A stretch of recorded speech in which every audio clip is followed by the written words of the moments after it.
The knock echoed through the old house like a forgotten memory resurfacing, sharp and insistent against the patter of rain on the windows.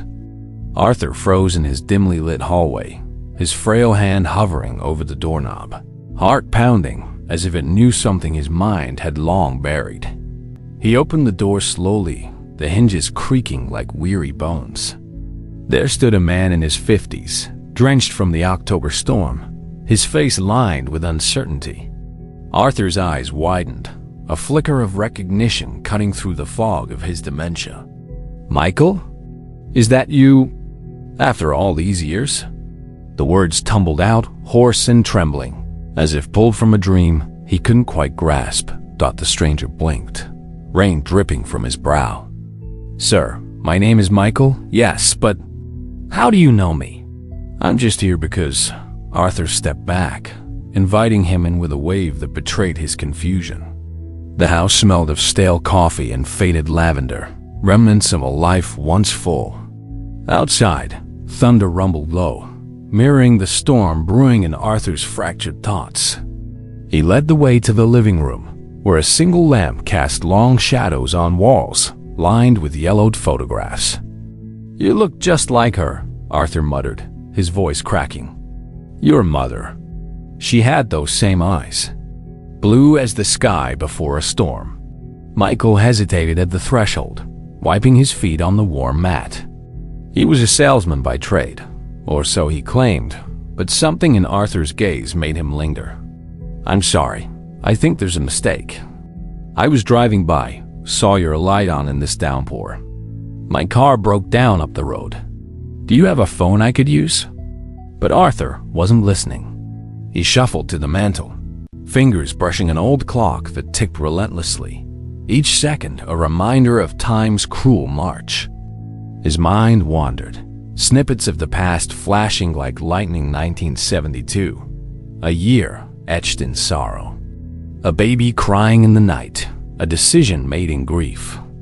He turned back to Michael, studying him intently. "You were lost, weren't you? Taken away that stormy night. I remember the rain just like this." Michael shifted uncomfortably, glancing around the room. The air felt heavy, charged with unspoken questions. He noticed Arthur's hands shaking, the way his eyes darted as if chasing ghosts. "Lost? Sir, I was adopted as a baby. Grew up in Ohio, but I've never been here before. Are you okay? Should I call someone?" Arthur sank into his armchair, the fabric worn thin from years of solitary evenings. The rain intensified, drumming on the roof like impatient fingers. He leaned forward, voice dropping to a whisper. "It was 1972. Your mother. She didn't make it. The accident. I couldn't keep you. Gave you up to protect you from my pain." Tears welled in his eyes, unbidden, as fragments of memory pieced themselves together in the haze. Michael froze, his own past a puzzle he'd never fully solved. Adopted? Yes, but details always vague, birth records sealed, origins a mystery. He pulled out his phone, but the signal was weak in the storm. "This is crazy. You can't just say that.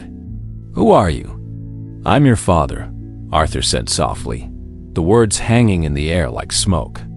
He reached for a drawer on the side table, fumbling until he pulled out a faded locket, its chain tarnished. Inside, a tiny photo of a newborn, swaddled in blue. "See? That's you, Michael, my son." The stranger Michael stared at the image, a chill running down his spine. It couldn't be. Yet something in Arthur's earnest plea tugged at him, an inexplicable pull. The clock ticked louder now, each second amplifying the tension. Arthur's dementia had stolen so much, but in this moment, it seemed to gift a sliver of truth. Outside, lightning cracked the sky, illuminating the room in stark white. Michael sat down across from Arthur, compelled despite himself. "If this is some joke, but okay, tell me more. What happened in 1972? Arthur nodded, his face a map of regret and hope. The rain continued its relentless symphony, washing away the boundaries between now and then. As he began to speak, his voice steadied, pulling threads from the past. But doubts lingered in Michael's eyes. Was this delusion or destiny? The evening stretched on, the storm raging as secrets stirred. Arthur's recognition felt too real, too raw. Michael decided to stay, at least until the rain eased. Little did he know, this knock at the door was no accident. But if Arthur hadn't seen his son since 1972, how did he know the stranger's name? The rain hadn't stopped, its steady drum against the windows weaving a restless rhythm through Arthur's quiet house. Michael sat rigid on the faded couch, the locket still clutched in his hand, its tarnished edges biting into his palm as if anchoring him to this impossible moment. Arthur's eyes, clouded yet piercing, darted between Michael and the shadows. "You were so small," he murmured, voice trembling like the flicker of the lamp. "Wrapped in that blue blanket. I held you before they took you away." His words stumbled, mixing then and now, as if time were a puzzle with missing pieces. Michael leaned forward, heart racing, torn between doubt and a strange pull toward the old man's conviction. Was this dementia talking or something deeper? The front door creaked open, slicing through the tension. Emily, Arthur's daughter, stepped inside, shaking rain from her coat. Her eyes widened at the sight of the stranger. "Dad? Who's this?" Her voice carried a protective edge, sharp as the wind howling outside. 52, with worry lines etched from years of caregiving. Emily crossed the room in quick strides, her boots leaving damp prints on the hardwood. Arthur blinked, as if startled from a dream. "Emily, this is Michael, my boy." His smile was fragile, a flicker of joy battling confusion. Emily froze, glancing at Michael, who raised his hands in a gesture of peace. "I'm just a guy whose car broke down, ma'am. Your dad. He thinks he knows me." Emily's gaze narrowed, assessing. "He's got dementia. Says things that don't add up." But her voice softened as she looked at Arthur, slumped in his armchair, clutching the locket like a lifeline. She knelt beside him, touching his hand. "Dad, you okay? You're talking about 1972 again. What's going on?" Arthur's lips quivered, his mind grasping at fragments. "The accident. Your mother, Emily, she was gone, and I couldn't keep him. Gave him up." His voice broke, tears spilling down weathered cheeks. Emily's breath caught. She'd heard these stories before, disjointed tales of loss, but never with such clarity. She turned to Michael, suspicion warring with curiosity. "You said your name's Michael? Adopted, right? Where from?" "Ohio," Michael answered, voice low, his own unease growing. "Born in 72, but I don't know much else." Records were sealed. He shifted, the locket heavy in his hand. It's got a baby in it. Could be anyone. Yet the photo stirred something, a memory he couldn't place, like a song heard in childhood. Emily stood, crossing to the mantel where old photos gathered dust. Her fingers brushed a small frame, half hidden behind a cracked vase. She pulled it free, heart pounding as she studied it. A young Arthur, maybe 30, holding a newborn wrapped in blue. The date scrawled in faded ink read July 1972. Her breath hitched. "Dad, where'd this come from?" she asked, voice trembling. Arthur's eyes lit up, then dimmed. "Found it? After she left us. Kept it safe."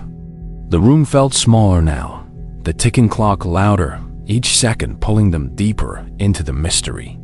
Emily's mind raced. Her mother died when she was a toddler, a car crash Arthur rarely spoke of.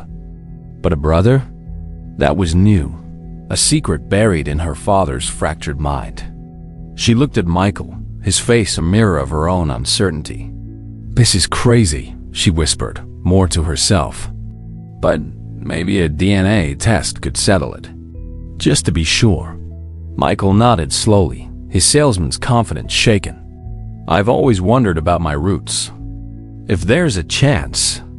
He trailed off, glancing at Arthur, who stared into the distance, muttering about rain and loss. The storm outside raged on, wind rattling the windows like a plea to be heard. Emily tucked the photo into her pocket, her heart heavy with fear and hope. She'd cared for her father through years of fading memories, but this felt different, like a truth fighting to surface. Michael's presence was no coincidence. She sensed it, yet doubt gnawed at her. Was he really family, or a stranger exploiting an old man's confusion? As the night deepened, the house creaked under the storm's weight, and Arthur's whispers grew softer, lost in the haze of his mind. Emily's fingers brushed the photo again, its edges sharp with secrets. One question burned brighter than the rest, demanding an answer. Why was the name Michael scribbled on the back of the photo dated the day the baby vanished? The storm outside Arthur's house roared like a memory clawing its way back, each gust rattling the windows as if demanding to be let in. Arthur sat in his armchair, eyes distant, whispering. It was raining then, too. That night in '72, his mind drifted, pulling him into a past that felt half real, like a dream painted in blurred edges. The living room faded, replaced by a younger Arthur barely 30, standing in a hospital corridor, the air thick with antiseptic and grief. Rain lashed against the windows, a cruel echo of tonight's storm. His hand shook as he clutched a blue blanket, empty now, the weight of loss crushing his chest. His wife, Sarah, was gone, taken in a car crash just hours after giving birth. The baby, Michael, lay in a nursery down the hall, crying softly, unaware of the void left behind. Emily watched her father's face, his murmurs pulling her into his fractured world. She sat beside him, the old photo from the mantel trembling in her hands. Michael stood nearby, silent, his own unease growing as Arthur's words spilled out. Sarah, she wanted you safe, Arthur said, eyes glistening. But I failed her. Failed you? His voice cracked, caught between then and now, as if time were folding in on itself. In the flashback, young Arthur stood at a crossroads, grief-stricken, alone, unfit to raise a newborn. The hospital lights flickered, casting shadows like doubts. A woman in a gray coat approached, her voice soft but firm. We can find him a good home, Mr. Thompson, a family who'll love him. Adoption papers lay on the table, their stark white a contrast to the chaos in his heart. He signed them, tears blurring the ink, believing it was the only way to protect his son from a broken father. The rain outside drowned out Michael's cries as he was carried away. Back in the present, Emily's throat tightened. Dad, what accident? You keep saying that. Her voice was gentle, coaxing, but laced with fear. Arthur's gaze flickered to her, then to Michael, as if seeing them both for the first time. The crash. Your mother. I couldn't keep him, Emily. They took him that night. His words were jumble, yet each one landed like a stone, heavy with truth. Michael shifted, his salesman's composure fraying. I was adopted in '72, yeah, but this is too much. He ran a hand through his damp hair, glancing at the locket still on the coffee table, its tiny photo a haunting mirror of the one Emily held. The storm's rhythm pulsed through the room, the ticking clock marking time's relentless march. He wanted to leave, to dismiss this as an old man's delusion. But something held him, maybe the way Arthur's eyes locked onto his. Pleading for belief, Emily found a letter tucked behind another frame. Its paper brittle, dated July 1972. Her fingers trembled as she unfolded it. Sarah's handwriting, faded but clear, spoke of love for her newborn son and hopes for his future. If anything happens to me, Arthur, keep him close. Emily's breath caught her mother's words, a plea ignored. She looked at her father, his face etched with regret. Had dementia hidden this secret, Or was it finally breaking free? The flashback surged again. Arthur alone in their old house, rain pounding, the empty crib a silent accusation. He'd buried the truth, telling no one, not even Emily, a toddler then, too young to understand. The guilt had festered, locked away until his mind began to unravel, letting fragments slip through. Emily's voice broke the silence. "Dad, did you give him up? Is that what happened?" Arthur nodded faintly, tears streaming down his weathered face. Michael stood frozen, caught between doubt and a dawning realization.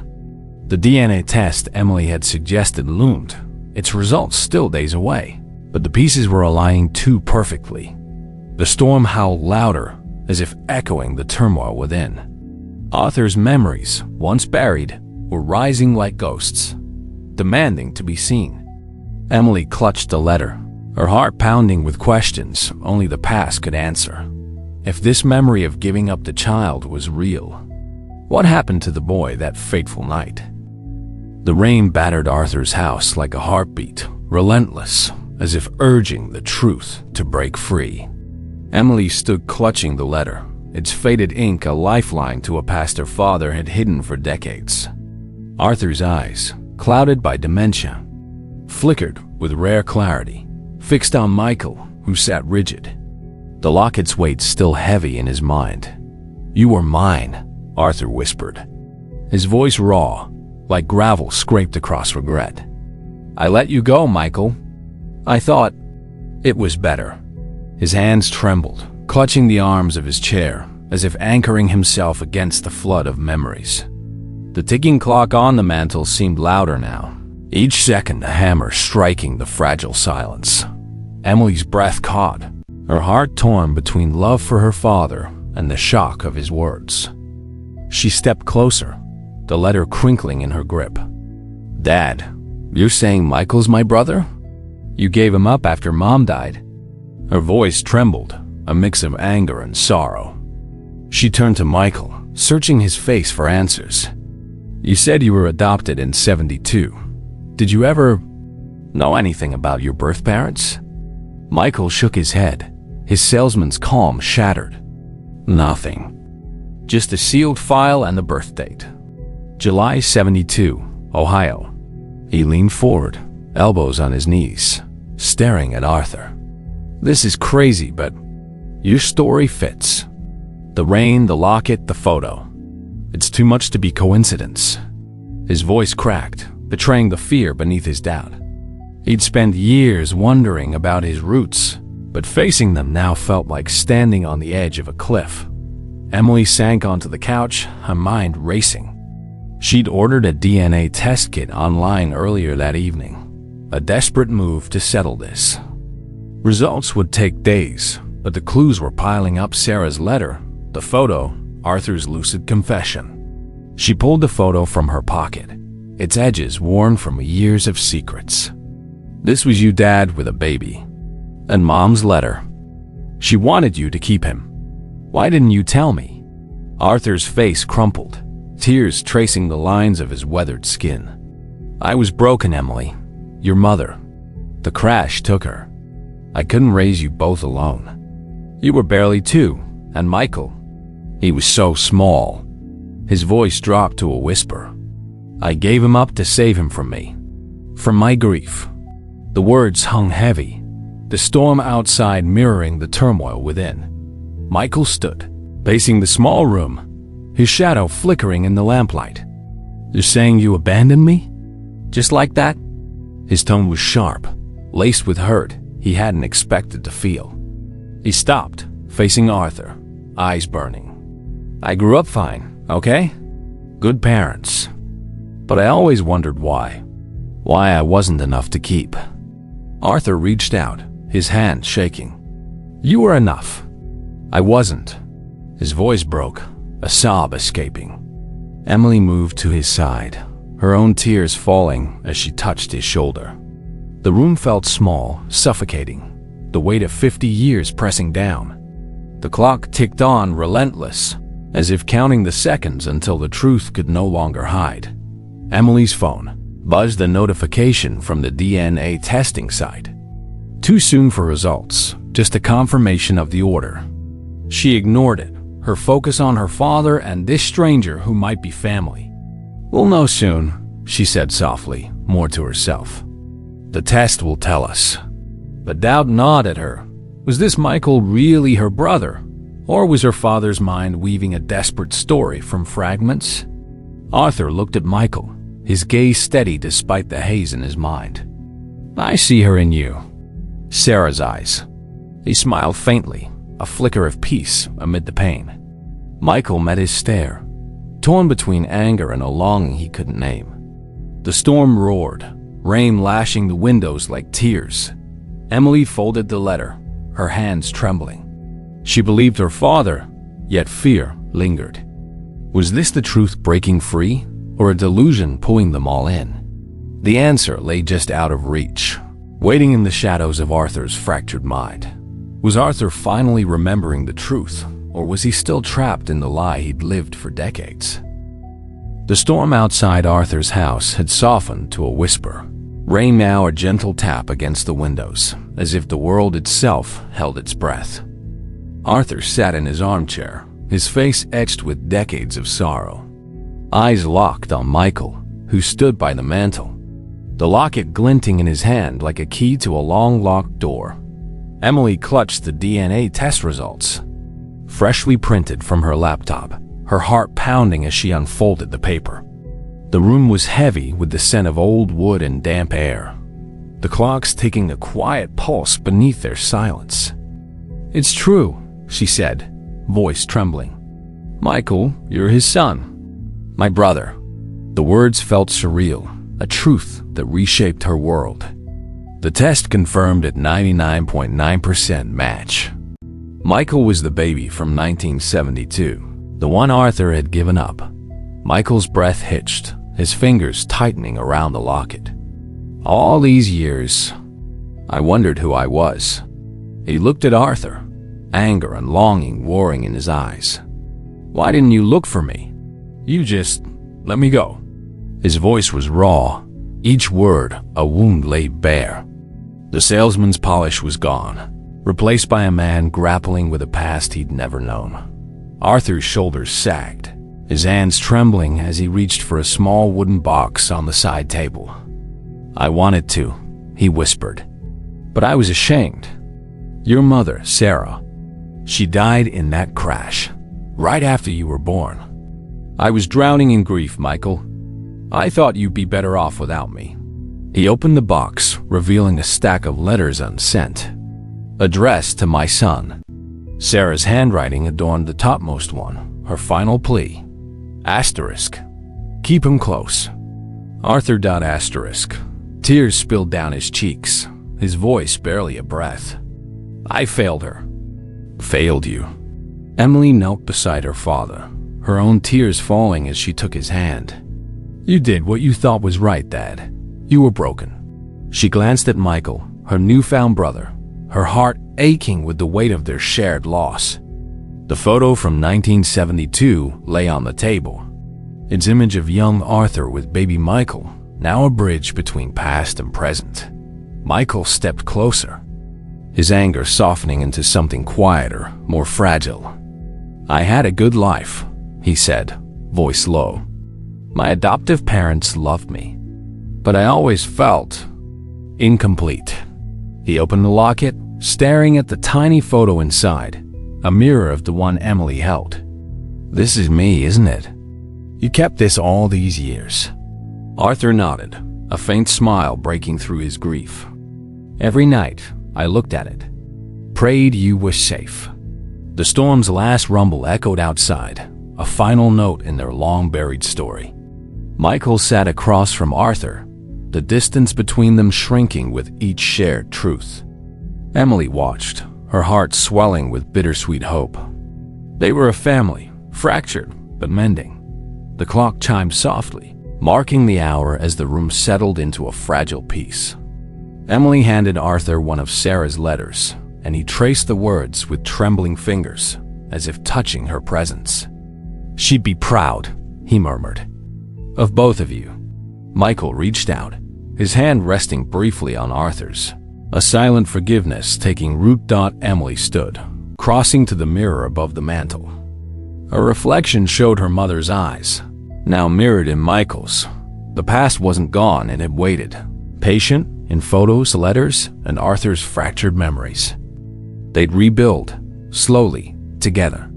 She tucked the DNA results into the wooden box, closing it gently. A final act of closure. As the rain faded to silence, the house felt lighter, its shadows softer. Arthur looked at his children, his heart full despite the years lost. Michael and Emily exchanged a glance, a promise to carry forward what they'd found. The locket gleamed in the lamplight, a small beacon of truth. Maybe. Some memories don't fade, they wait.